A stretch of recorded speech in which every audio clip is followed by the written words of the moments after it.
An executive coach, well, the All Blacks have had them. Some businesses in New Zealand have them as well. And if you're lucky enough to have used Harold Hillman, things would have changed big time because you've got your finger on the pulse, mate, haven't you? You really have. That is very kind of you to say, Roman. Thank you for that. No, it's true, though. And you work with some pretty big companies. What have you been up to this week? I have. I've been spending a lot of time in one-on-one coaching this week.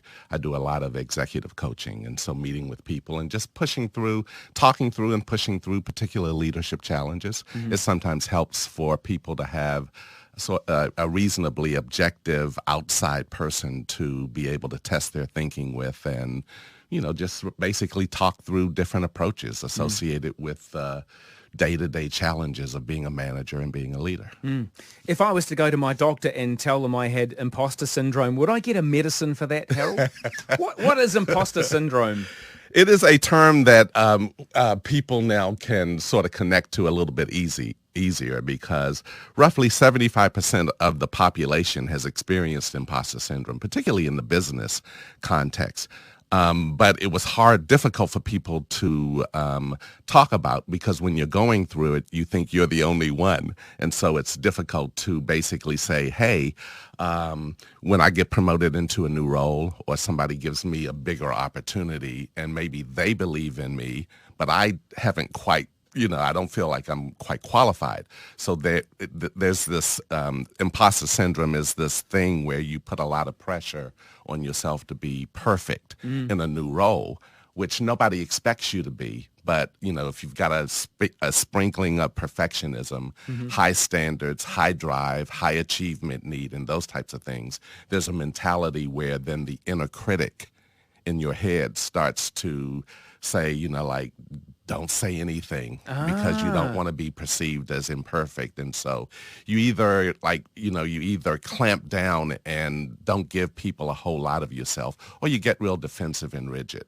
Yeah. And have you ever experienced it when you've been perhaps promoted into a bigger role? Like this one. Yeah, I always feel like an imposter. I've tried sleeping my way to the top, but it doesn't work yet. No one wants to sleep with me. John Budge always says, no, you're not it's just impossible. It really is. John's not even listening. Look at him typing away. He's pretending. He's so embarrassed. He doesn't want to know. I don't think I have, although sometimes I've had to go away because I know I am really lacking in knowledge in some area with my real job. Yeah. So I'll have to go and read up, like clinical trials, for example. I wasn't into statistics or biostatistics at college, so I had to go and learn all that stuff so I can have conversations with doctors. That's right. And they still wonder why on earth I bother. But yeah, what about you? I experienced imposter syndrome. It was part of the reason why I wrote the book, because I, again, wanted to normalize something that is pretty common. But again, when you're going through it, you sort of think that you're the only one.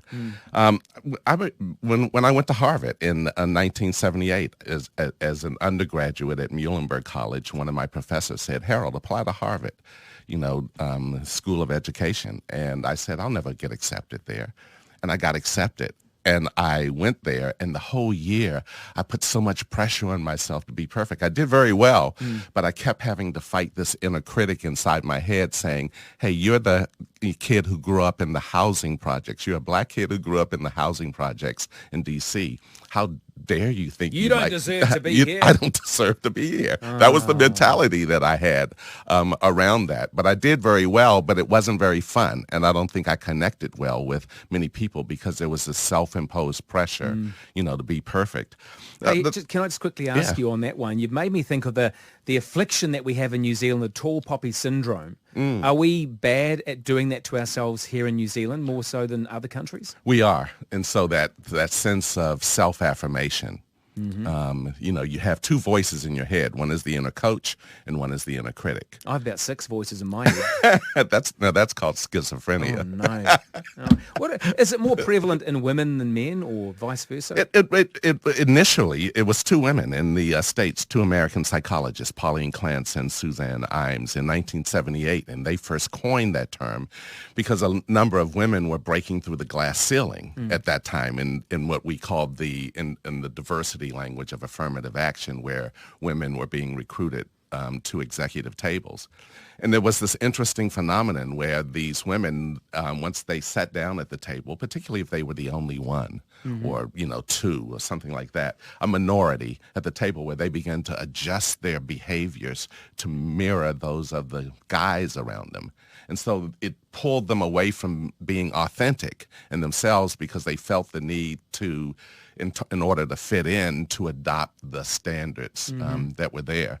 And so that led to a lot of research, which then over the last 30 years or so has verified that it's not just something that women go through, it's something that men go through. And roughly 75% of the population associated with stretch or trying to take on bigger or broader things will every now and then doubt whether or not they are the right person for the role. Yeah, I totally get that. Let's talk about vulnerability, and how does it factor into imposter syndrome? Vulnerability is this it's the fear of being exposed as imperfect.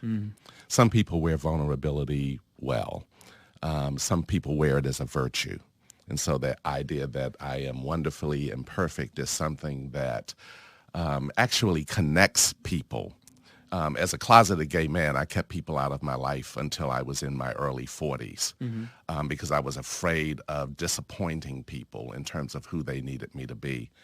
So I felt well qualified to write the book, The Impostor Syndrome, because I was an imposter for the first, 4 decades of my life, particularly as a closeted gay military officer. So this whole notion of vulnerability is one that is core and central to me. Some people wear it as a vice, and that is that, hey, I cannot be imperfect. I must be perfect. And that's a lot of pressure to put on yourself. And it also basically sends the signal out to people that you're not needed. Because if I have to be perfect, then why would I need you? So there is this thing when you wear vulnerability well, it is connecting. It is about you sending the vibe out that you don't have to be you don't have to be right all the time. Yeah. You don't have to be the smartest person at the table. You don't have to be, this perfect creature, because it actually blocks connection as opposed to enhancing it. Yeah, hey, wow, good stuff. And this is a book you've written? The Impostor Syndrome. Oh, I like it. Sounds good. It could be a movie. Jason Bourne could star in that one. How do you beat imposter syndrome? It really is it's really sort of getting inside your own head and reevaluating maybe some of the standards or the values that you have. Imperfection is really the norm. I often say to people, you're only 12 hours away from your next mistake. And so we make mistakes regularly. That's a part of being human. And so the idea is, can you get comfortable with the fact that you are not going to always be right? Another thing is that you can't grow without stretch. And that is the whole idea behind when you're, moving into a new role. There is going to be some vulnerability. There is going to be the sense of fear and those types of things. Ask questions. Don't necessarily feel like you have to put a lot of pressure on yourself. It all sounds really logical, but we are sometimes our own worst enemies in that regard. Now, I'm running out of time, but I'd love to get a hold of this book. How do people get the book? On my website, www.sigmoidcurve.com. And you're all over social media if someone wanted to track you down and stalk you and getting you involved with their business? That's right, on FaceTime and LinkedIn. Wow, look at you, all over it. Far more modern than me. Hey, Harold, lovely to chat with you as always. Same here, Roman. Harold Hillman from the Sigmoid Curve Group here on the Sunday Cafe.